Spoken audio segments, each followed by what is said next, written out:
today in the General Assembly, the representative of my country, Canada, is raising or has raised a resolution which is not about human rights. It's not about the people of Syria. It's a resolution meant to point fingers and to vilify the governments of Syria and Russia. And this resolution relates to a UN Security Council resolution that was vetoed by Russia and China some days ago. That resolution pertained to another useless ceasefire in Syria, which would have no bearing on, bring no good to the people of Syria, and which follows a week of liberation of areas of Aleppo, which now amounts to about 95% of areas of Aleppo that have been occupied for years by terrorist factions. So at this time, when 100,000 civilians in these areas occupied for years by terrorist factions have been liberated, the UN, parties in the UN wanted to impose another ceasefire. And I want to remind people why these ceasefires are indeed pointless. The last ceasefire in September was from the very start negated by 20 main terrorist factions who declared they were not going to participate, and from the very beginning violated the ceasefire over 300 times during the duration of the ceasefire.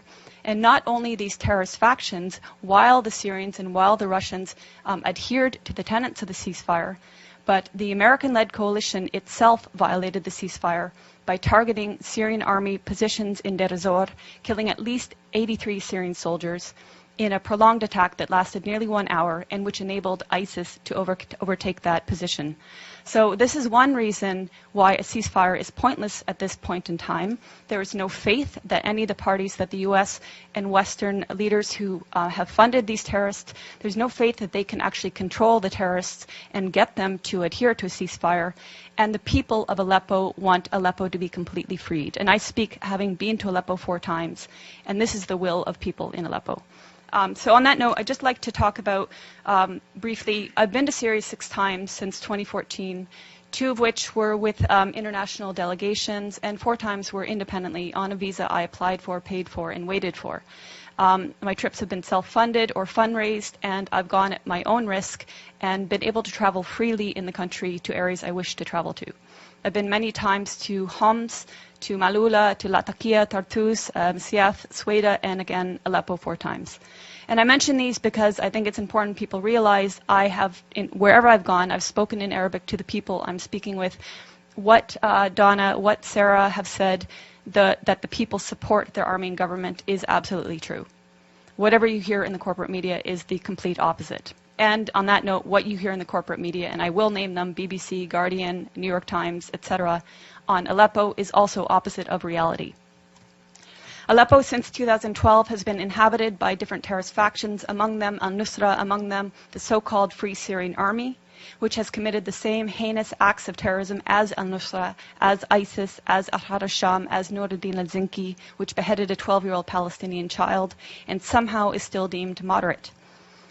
Since 2012, these areas of Aleppo, which have now recently been freed, their occupation by these terrorist factions has meant the greater Aleppo, the 1.5 million plus population of greater Aleppo have suffered sieges denying them food and medicine. They've suffered for years a want of electricity and water, and they've suffered daily bombardment by these terrorists of mortars, of gas canister bombs, which are improvised and made locally, of water heater bombs, which are even more powerful and can level floors of entire buildings, of conventional weapons like Grad rockets supplied by the West, and etc. As I said, they've suffered these attacks on a daily basis, and even now, because there are still Western-backed terrorists in pockets of Aleppo, there are still mortars and gas canister bombs raining down, and people are still dying in Aleppo. This is another reason why the liberation and securing of these areas is imperative, because that will actually bring peace to Aleppo. Now, my colleagues here mentioned the nature of unity in Syria and the fact that Syrians see themselves first as Syrian before any sect. This is an important point because our media and the Gulf media has made Syria out to be sectarian, which is something the Syrians themselves have denied. But it's a tool to make people confused.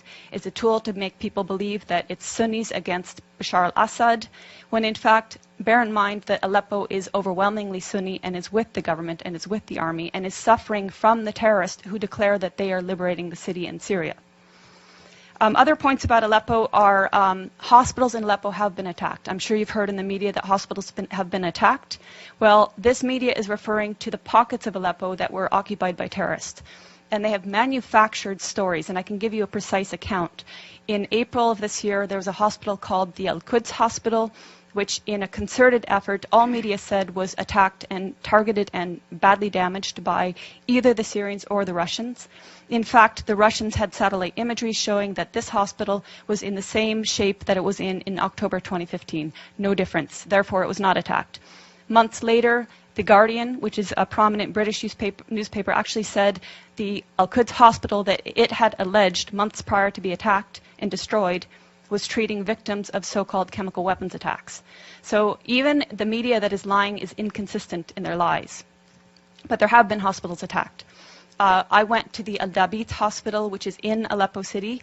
It's a maternity hospital. It was attacked on May 3rd, and 3 women were killed. You would think this would be something raised at the UN or by so-called human rights groups, but it was not. In December 2013, the Kindi Hospital was attacked and destroyed. It was the largest and best cancer treatment hospital in the Middle East. It was destroyed by al-Nusra terrorist truck bombings.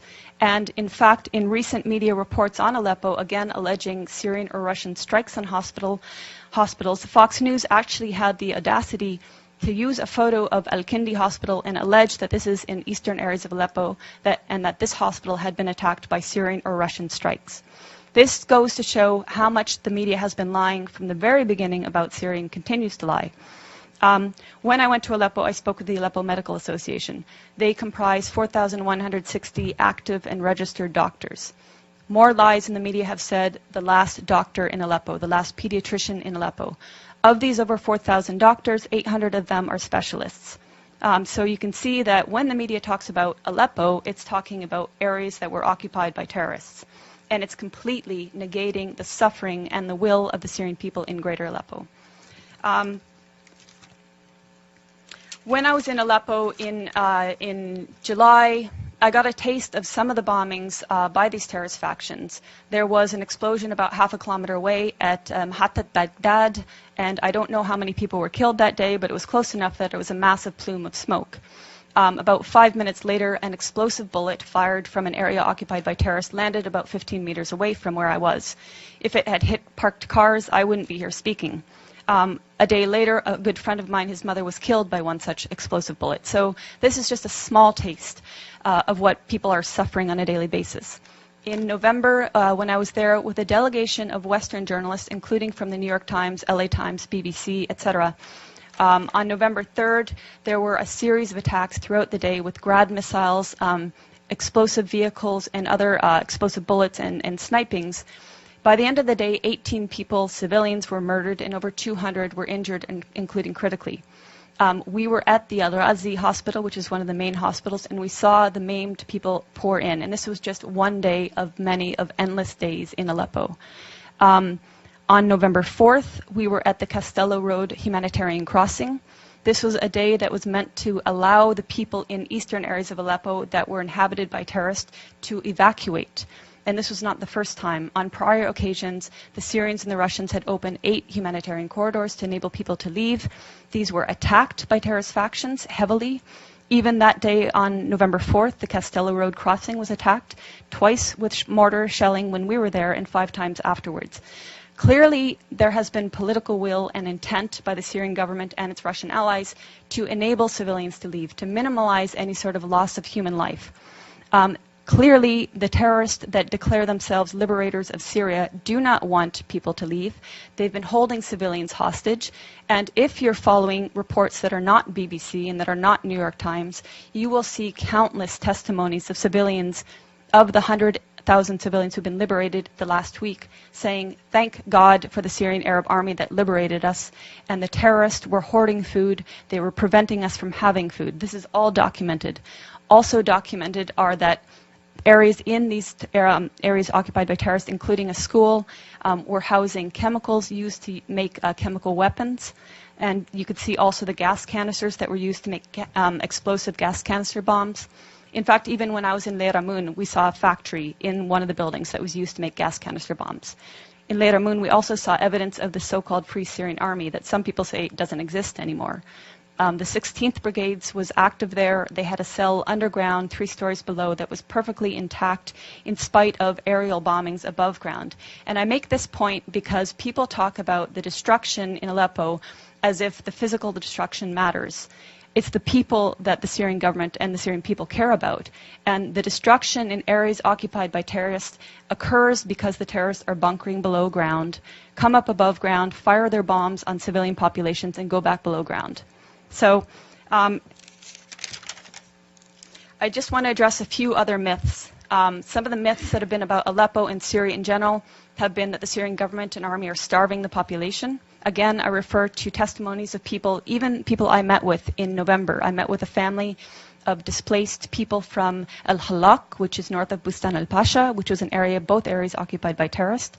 At that time, when I met them on November 10th, he told me that they had fled along with about 40 others on about 20 days prior, and that they had tried twice prior to flee, but they were prevented violently so from doing so by the terrorists that inhabited those areas. This is the case. These are the testimonies coming out of Aleppo now. People saying, we tried to flee, they wouldn't let us, they shot at us. There are also videos showing people who did manage to flee coming under fire and the Syrian army actually protecting them, acting as human shields. So that's to say that what we've been hearing in the corporate media is not depicting an accurate image of what's happening in Aleppo.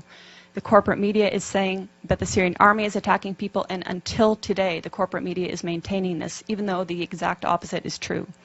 I would ask you to follow the voices of people in Syria who, like my colleagues here said, they want you to speak the truth. They're tired of lies. They're very well aware of the lies that our media is purporting and that our human rights groups are purporting.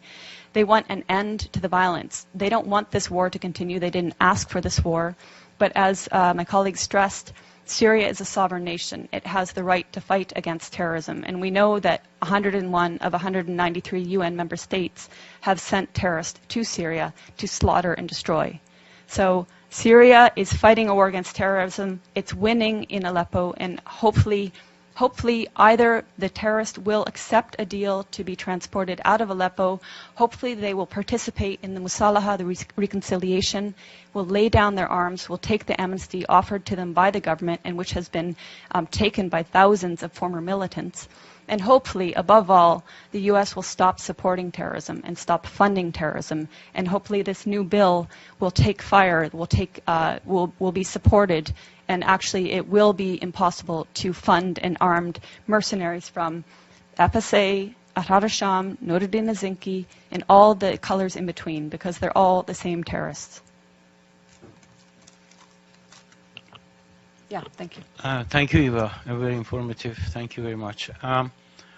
Now we are open to questions, if there are questions. The gentleman in the back. Thank you very much. I'm Christopher Ronneberg with the Norwegian newspaper Aftenposten. A question for, or two questions for Ms. Bartlett here. As a journalist, I'm sure you can appreciate getting other impressions than empirical impressions from the ground. When you talk about the Syrian people and what the Syrian people want, how can you quantify that? Do you have any independent surveys where you can actually document that?